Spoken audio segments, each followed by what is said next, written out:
Terre de France, un parfum au service de notre pays. En vente sur la boutique de TV Liberté.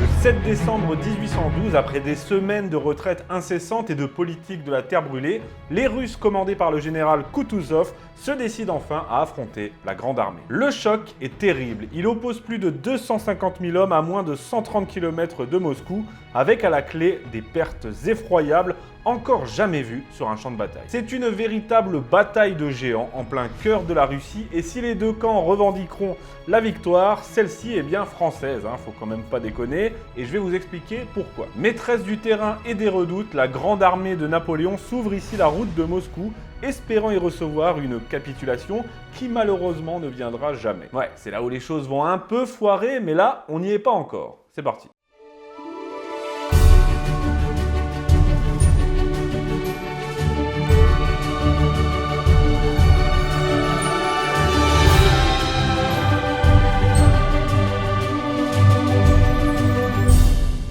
La bataille que je m'apprête à vous conter, c'est un truc de fou. Littéralement un truc de fou en termes de nombre, de contexte, de violence de combat, d'héroïsme, de bravoure, c'est la Moskova. Et qu'on soit bien clair, on dit bataille de la Moskova. Je veux pas entendre bataille de Borodino ou je ne sais quoi. Ça, c'est pour les bolcheviks, ça. Nous, on dit Moskova. Voilà, c'est le nom de la rivière qui était située pas loin. Et c'est comme ça que l'empereur voulait qu'on l'appelle parce que c'était à proximité de Moscou et ça rappelait cela dans les consciences. Certes, on est à 124 km de Moscou, mais bon, à l'échelle de la Russie, 124 km, c'est le coin de la rue. C'est le trajet pour aller à la boulangerie. Bref, cette bataille est énorme, épique et terrible aussi. Et elle est l'aboutissement d'une longue poursuite des Russes qui jusqu'alors avaient refusé tout combat. Faut dire que quand on est en juin 1812 et qu'il y a 650 000 hommes déterres qui franchissent la frontière de ton pays, au mieux, t'es pas serein, quoi. Si Napoléon a ainsi lancé la Grande Armée sur la Russie, ce n'est pas par folie des grandeurs ou je ne sais quelle ambition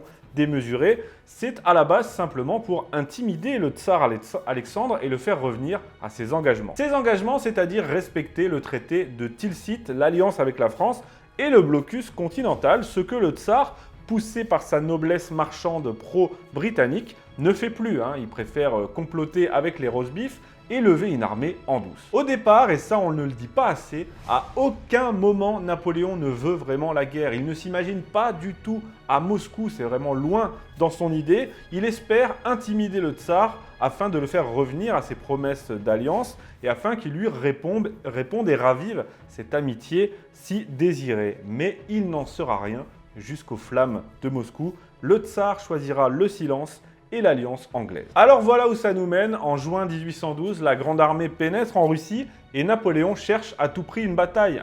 C'est quand même le but du jeu, une bataille décisive. Mais sans arrêt, les Russes se dérobent. Selon la stratégie courageuse de leur général en chef, Barclay de Tolly, les Russes ne font que battre en retraite et brûler tout sur leur passage afin de ne rien laisser aux Français.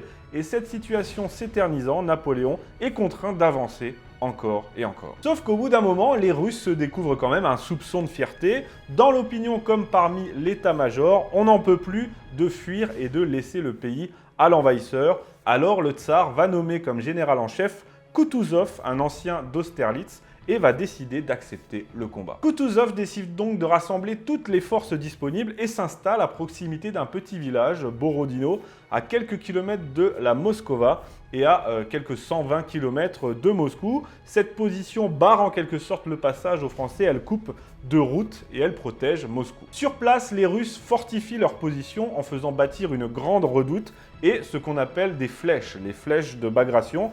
Une fois bien retranchés, ils attendent les Français de pied ferme, bien décidés cette fois à en découdre. Enfin, l'empereur tient sa bataille rangée, une bataille dans les règles. Il aligne quelques 130 000 hommes, soit moins d'un tiers de ses forces réunies, puisqu'elles étaient un peu éparpillées sur le territoire, et les Russes sont un peu plus de 120 000, mais avec plus d'artillerie et solidement retranchés. Après un combat d'avant-garde très rude, la veille, le choc a lieu le 6 septembre, tôt le matin, l'empereur motive ses troupes et leur rappelle les gloires passées, dont celle d'Austerlitz. Je le cite, « Soldats, voilà la bataille que vous avez tant désirée. Désormais, la victoire dépend de vous. Conduisez-vous comme à Austerlitz, à Friedland, et que l'on dise de vous, il était à cette grande bataille livrée sous les murs de Moscou. Soldats, voilà le soleil d'Austerlitz. Avant 7 h du matin, l'artillerie française ouvre le bal en pilonnant les flèches pendant que le prince Eugène de Beauharnais attaque le village de Borodino. Et c'est Davout qui va mener cette première attaque sur les flèches, une attaque massive et frontale. Les combats sont si violents que Davout voit son cheval tué sous lui et il tombe au sol avec une telle violence qu'on le croit mort. Alors l'empereur appelle le général Rapp pour le remplacer, mais quand Rapp arrive sur place, c'est un Davout bien vivant, la calvitie luisante comme jamais, qu'il retrouve à la tête de ses hommes. Pendant toute la matinée, les redoutes sont prises par les Français, puis reprises par les Russes, puis reprises par les Français dans un combat meurtrier et le plus souvent au corps à corps. Faut bien vous figurer la violence extrême de cette bataille avec des dizaines de milliers d'hommes lancés les uns contre les autres à la baïonnette, au sabre, le tout avec le bruit assourdissant et permanent de l'artillerie qui atteint maintenant 100 coups de canon par minute. Il faudra l'intervention héroïque du maréchal Ney pour emporter définitivement les flèches. À la tête de la cavalerie, le brave des braves s'est battu avec une telle férocité qu'il sera plus tard fait prince de la Moscova. Maintenant que les flèches sont capturées vers midi et le village de Borodino aussi, l'empereur fait porter tous les efforts sur la grande redoute qui reçoit à son tour un déluge de fer et de feu sur sa position. Mais les Russes sont tenaces. Et là aussi, pendant des heures, la redoute change de camp en permanence. Les Russes se battent avec une telle détermination que l'empereur dira d'eux que même une fois morts, il fallait encore les pousser pour qu'ils tombent. Bon, faut dire qu'ils avaient quand même aussi pas mal de vodka dans le gosier, hein. Regardez Guillaume Pérus, trésorier de la Grande Armée, il témoigne dans une lettre, je cite, « Les Russes étaient ivres et ajustaient mal, mais il fallait les démolir pour les tuer. Figure-toi qu'un soldat ivre, prenant un de nos feux de bivouac pour le sien, est venu pour y allumer sa pipe. » Ah, c'est russe. Finalement, après 15 heures de combats acharnés, les Français délogent définitivement les Russes de la grande redoute et se retrouvent maîtres du terrain. Et ça, on le doit à la charge épique du général Caulaincourt. Caulaincourt, pas le grand écuyer de l'empereur, son frère justement. Le général Caulaincourt emporte les Russes, emporte la redoute dans une charge décisive et il y trouve la mort emporté par un boulet. C'est à ce moment-là, après la prise de la grande redoute, qu'intervient un épisode polémique et très célèbre. Les maréchaux de l'empereur, Ney, Murat, Davout, viennent le supplier de faire donner la garde pour anéantir une bonne fois pour toutes l'armée russe. Mais Napoléon refuse. Pourquoi refuse-t-il? Déjà, il est malade et affaibli, ce qui fait qu'il a été plus ou moins passif durant la bataille. Mais on se calme, hein, parce que si je précise plus ou moins, c'est parce que une journée passive de Napoléon, c'est sans doute 30 ans d'activité de Macron. Hein. Donc il est fatigué, fiévreux, mais surtout, il ne veut pas engager ses dernières forces. Il pense que la bataille va se poursuivre le lendemain et veut donc garder des troupes fraîches. Mais surtout, et il le dira à Murat, on n'engage pas ses dernières réserves à des milliers de kilomètres de Paris. Ce qui se tient en fait, hein. Moi évidemment avec le recul, j'aurais préféré qu'il porte le coup de grâce à Koutouzov, mais sur le moment, difficile de ne pas le comprendre. Son armée est épuisée, mal ravitaillée et il veut préserver ses forces les plus vives pour le lendemain. Sauf que de son côté, le père Koutouzov, il a déjà plié les Gaules dans la nuit, déjà que le mec est resté tétanisé toute la journée, laissant ses subordonnés donner les ordres à sa place. Là, il a vu une occasion de se barrer, il a foncé, laissant libre la route de Moscou. À la suite de cette bataille sanglante, les Français sont donc les maîtres du terrain et les Russes sont en retraite. Certes, leur armée n'est pas totalement détruite, mais de là à considérer ça comme une victoire, s'il vous plaît, arrêtez la vodka. Non seulement les Français sont maîtres du terrain, ils ont capturé toutes les redoutes, ils ont moins de morts à déplorer que l'ennemi,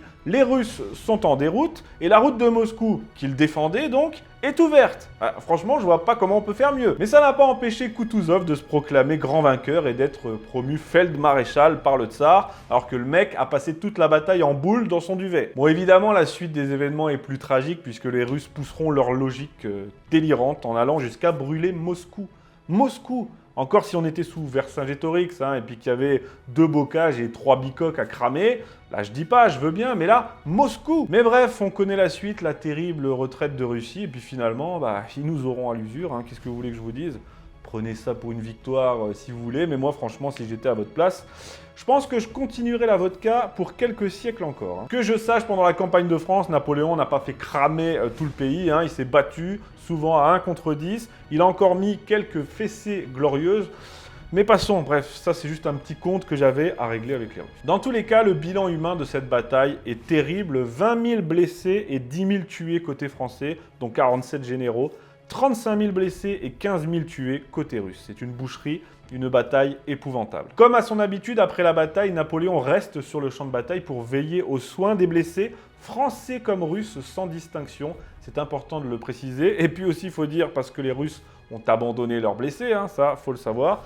Et Napoléon dira à propos de cette bataille, je le cite, « Des 50 batailles que j'ai données, la plus affreuse est celle livrée par moi devant Moscou. Les Français s'étaient montrés dignes d'être vainqueurs, les Russes avaient conquis le droit d'être considérés comme invincibles. » Vous voyez, en plus, il est bon gagnant, alors que côté russe, on n'a pas la maîtrise du terrain, on a battu en retraite, on a perdu plus d'hommes que nos ennemis, on a laissé nos blessés sur le champ de bataille, on leur a laissé libre la route de Moscou, Bagration est mort, c'est pas si mal. Mikhail Kutuzov.